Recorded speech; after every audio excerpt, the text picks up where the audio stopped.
आज जिस हम खास बिंदु पर उतर रहे हैं कि आदमी अपनी जिंदगी में किस तरह की तपस्या का आचरण करे, किस तरह से समता साधना और सामायिक का उपयोग करे। सच्चाई तो यह है, मन, इंद्रिय और लालसाओं पर विजय प्राप्त करना जीवन का सबसे बड़ा तप है। क्या है? अपने मन पर, अपनी इंद्रियों पर, अपनी लालसाओं पर, अपनी वासनाओं पर जो व्यक्ति नियंत्रण करने में सफल हो जाता है, वो व्यक्ति दुनिया का तपस्वी बन जाता है। देखो भाई, हम जिस देश की माटी में पैदा हुए ना, ये देश की माटी तप और त्याग प्रधान रही है। माना कि इसने सिकंदर को पैदा नहीं किया, पर गौरव कीजिए इसने महावीर को पैदा किया है।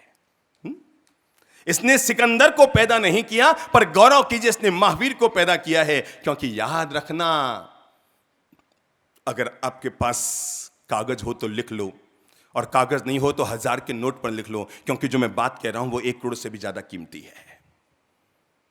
और बात इतनी सी है, जिंदगी भर याद रखना, हर अमीर आदमी याद रखे जिंदगी भर के इस पंक्ति को, और वो ये है कि वैभव बड़ा महान होता है। वैभव बड़ा महान होता है, पर जिंदगी भर याद रखना, त्याग से ज्यादा महान नहीं होता है। बस वैभव बड़ा महान होता होगा, पर त्याग से ज्यादा महान नहीं होता है। और हमारे देश की माटी ने वैभव को कभी सर आंखों पर नहीं रखा। हमारी देश की माटी ने जब भी किसी को सम्मान दिया, जब भी किसी को सर आंखों पर बैठाया, अरे मेरे भाई जरा सोचो, महावीर कोई भोले भाले आदमी थे?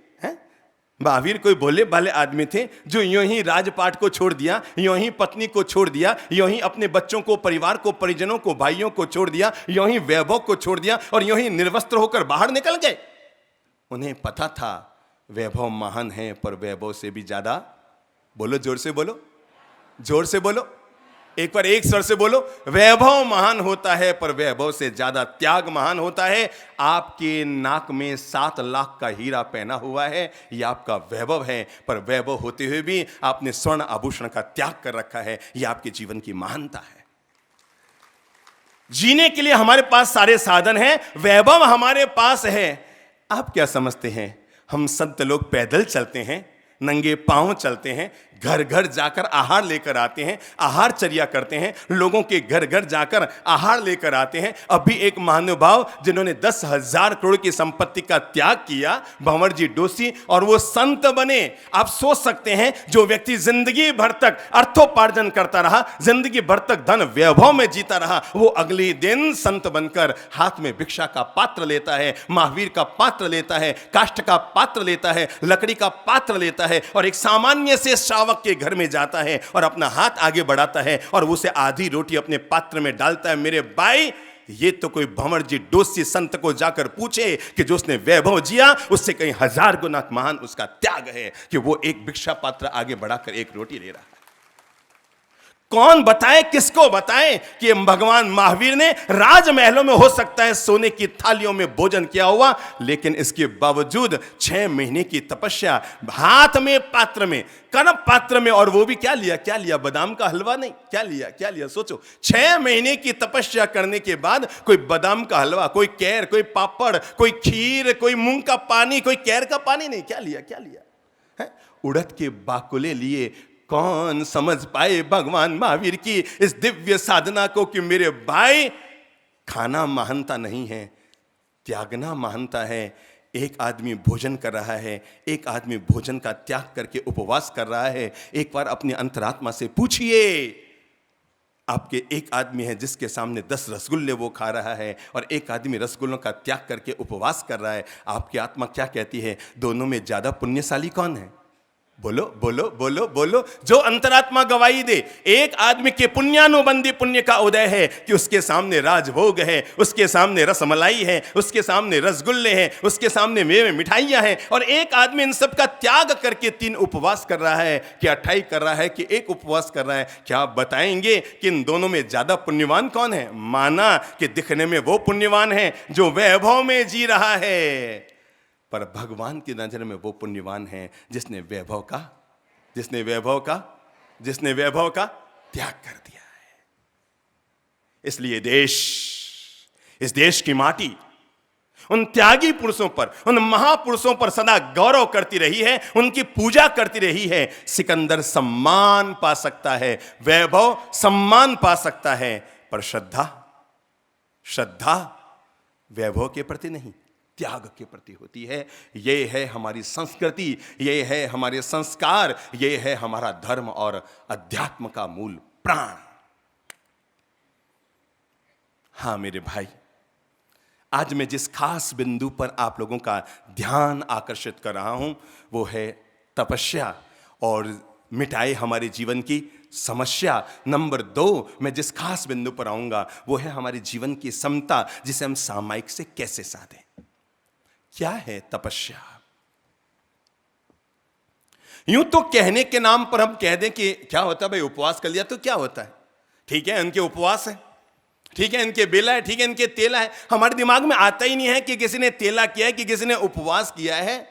जरा एक बार याद करो, देश के एक बड़े संत ने, अरे मेरे भाई, मैं इस बात के लिए इस धर्म, विशेषकर जैन धर्म के उन तपस्वी लोगों का अभिनंदन करना चाहूंगा, जहां पर बैठे बैठे लोग एक उपवास कर लेते हैं, बैठे बैठे लोग 3 उपवास कर लेते हैं, छोटे छोटे नन्हे मुन्हे बच्चे यहां पर तेले कर लेते हैं, 8-8 साल के बच्चे यहां पर 28 कर लेते हैं। और ये तो जैनियों की बिसात है कि जहां पर जन्म से ही तप और त्याग की प्रेरणा दी जाती है, कि जिसके चलते यहां के 3-3 साल के बच्चे उपवास कर लेते हैं, 7-7 साल के बच्चे तेले कर लेते हैं, 10-10 साल के बच्चे 28 कर लेते हैं, और 15-15 साल के लड़के सिद्धि तप और 20 साल की लड़कियां मासक क्षमण की तपस्याएं कर लेती है। ये त्याग का धर्म है, ये वैभव का धर्म नहीं। यहां पर सम्मान होना चाहिए, वैभव का, धन का नहीं। सम्मान जब भी हो त्याग का सम्मान हो, क्योंकि ये धर्म वैभव को त्यागने की प्रेरणा देता है, त्याग को जीने की प्रेरणा देता है। इस धर्म की सबसे बड़ी खासियत है, ये वैभव को त्यागने की प्रेरणा देता है और त्याग को जीने की प्रेरणा देता है, और ये इस धर्म की मूल प्राण है। तपस्या जो कम करे हमारी समस्या, हाँ बिल्कुल होती है। अगर आपको लगता है आप मोटे हैं ज्यादा, ठीक है ना, आपको लगता है बहुत ज्यादा मोटे हो गए हैं, मैं समझता हूं कोई प्राकृतिक चिकित्सालय में जाने की जरूरत नहीं है। अगर आपको लगता है बहुत मोटे हो गए हैं, 130 किलो के हो गए हैं, तो कोई ऑपरेशन करा के 2.25 लाख का खर्चा करके और आप अपने शरीर में शल्य चिकित्सा कराएं और उसके बाद पेट के मोटापे को कम करें, ऐसी जरूरत नहीं। मैं आपको बता रहा हूं, अगर आपके मोटापे के कारण घुटने आपके जाम हो रहे हैं, अगर आपको लगता है कैंसर का रोग आपके शरीर में आ गया है, अगर आपको लगता है शरीर बीमारियों का घर होता जा रहा है, एक बार केवल बहुत अच्छी तपस्या चलती है जिसका नाम है वर्षी तप। क्या नाम है? वर्षी तप। मेरे भाई, वो तो सतयुग था, वो तो सतयुग था।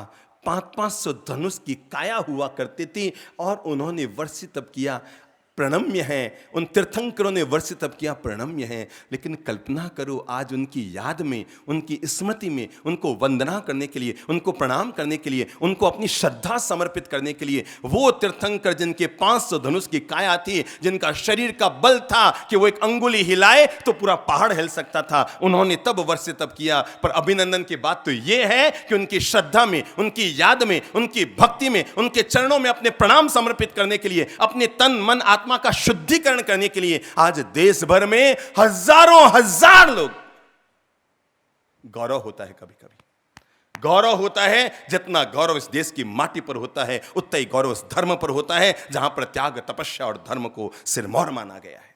और परिणाम, हजारों हजार लोग। अभी एक महानुभाव आए थे जो तेले तेले से, यानी 3 उपवास 1 दिन पारना, 3 उपवास 1 दिन पारना, 3 उपवास 1 दिन पारना, पूरा साल पूरा करते हैं। संबोधि धाम जोधपुर में हर वर्ष संबोधि धाम में वर्षी तप के पारने होते हैं। आपको मैं बताऊं, अभी 4 साल पहले एक महानुभाव वर्षी तप का पारना करने आए। बातों बात में बताया गया कि इनके 24वां वर्षी तप का पारना है। कितना?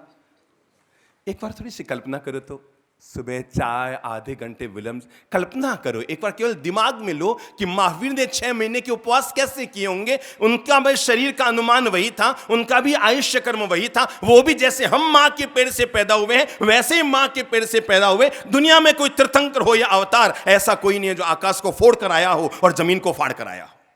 सब हमारी तरह मां के पेट से पैदा हुए हैं, सब हमारी तरह मां का दूध पी के बड़े हैं, सब हमारी तरह जीवन में बचपन में जिए हैं, पर सोच और नजरिए का फर्क रहा। कल्पना करो 24वां वर्ष तब हमने अभिनंदन किया। जब वो पारणा करने आए तो उनके साथ में आए हुए बेटों ने कहा कि बाप जी ये आपकी किताबें खूब पढ़ते हैं, ये आपका साहित्य खूब पढ़ते हैं, तो इन्होंने मुझे कहा था कि 24वां जो मेरा वर्ष तब होगा उसका पारणा तो मैं इन्हीं दोनों संतों के पास जाकर करूंगा। इसलिए हम इन्हें पारणा कराने के लिए आपके यहां जो पारणा महोत्सव वहां लेकर आए हैं। हमने बहुत खड़े होकर उनका प्रवचन में प्रणाम किया कि 24वां वर्ष तब है। तो पास में बैठी हुई उनकी छोटी वाली बहू आई और आकर कहा कि बाप जी मेरे ससुर जी के केवल 24वां वर्ष तब नहीं है, अभी तो ये वर्ष तब उन्होंने 28 से किया है। 28 का मतलब 8 उपवास, 8 उपवास 1 दिन भोजन, 8 उपवास 1 दिन भोजन, 8 उपवास 1 दिन भोजन, 8 उपवास 1 दिन भोजन, और इस तरह और इस तरह और इस तरह पूरा वर्ष पूरा किया है। क्या आपका मन नहीं किया कि जब मैंने इतनी प्यारी बात कही तो ताली बजाकर उसका अभिनंदन करें? खाने पीने के आदी है ना तो तपस्या की बातें दिल में उतरती नहीं। खाने पीने जीने भोगने के आदी रहे हैं तो संयम की बातें। हां मेरे भाई, हम जब भी किसी अमीर को देखते हैं ना, जब भी ये ओम जी रांका को देखते हैं तो हर आदमी की इच्छा होती है कि मैं भी ऐसा अमीर बन जाऊं, ऐसा ही अमीर बन जाऊं, ऐसा ही पैसे वाला बन जाऊं। पर जब जब किसी ललित प्रभ चंद्र प्रभ को देखते हैं तो ये नहीं मन करता कि मैं भी महाराज बन जाऊं। धन के लिए, भोग के लिए, संसार के लिए, वासना के लिए, कामनाओं के लिए मनुष्य का मन बढ़ता रहता है।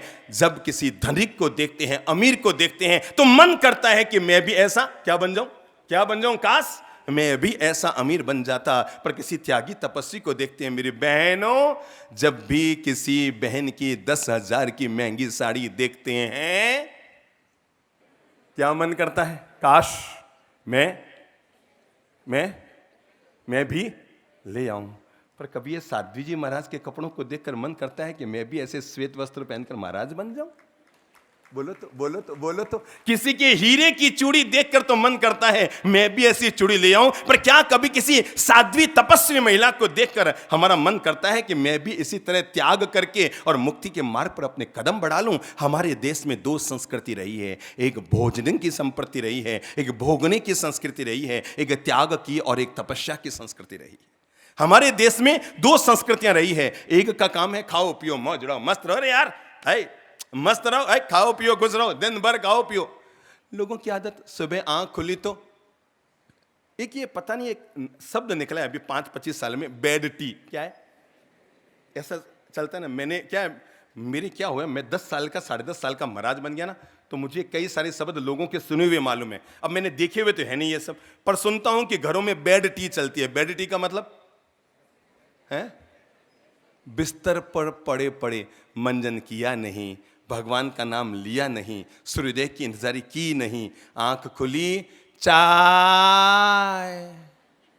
रात को 11:30-12 बजे शादी में डट के टिका के आया था, एक पर एक, जैसे कोई फर्स्ट एंड लास्ट है ये। डट के खाना खा के आया था और सुबह जैसे ही आंख खुली और आंख खुलते ही क्या मन में आता है? चाय। भगवान कहते हैं 2 तरह की संस्कृति है, एक भोग की संस्कृति, एक योग की संस्कृति, एक वैभव की संस्कृति, एक त्याग की संस्कृति, एक पाने की संस्कृति, एक छोड़ने की संस्कृति, एक इकट्ठा करने की संस्कृति, एक अपरिग्रही होने की संस्कृति। तुम्हें फैसला करना है तुम अपनी जिंदगी में क्या बनना चाहते हो। अगर सिकंदर बनने चाहते हो तो इकट्ठे करते रहो वैभव को, पर महावीर बनना चाहते हो तो प्लीज इन सबको छोड़कर त्याग के रास्ते पर निकल कर आ जाओ। और याद रखना, सिकंदर का न तो ये भव मीठा होगा न अगला भव मीठा होगा, पर महावीर जैसे लोगों का ये भव भी मीठा होगा और अगला जन्म भी मीठा होगा। मेरे भाई, मैंने कहा 2 संस्कृति। एक और खाओ रे भाई खाओ। सुबह नाश्ता, एक बहन जी मेरे पास आई, आके कहने लगे बाबू जी मेरो बेटो कोई खावे ही को नहीं, मैं कहा ठीक है मासा, थो बिल्कुल यूं। और क्यों मारो बेटो कोई खावी को नहीं।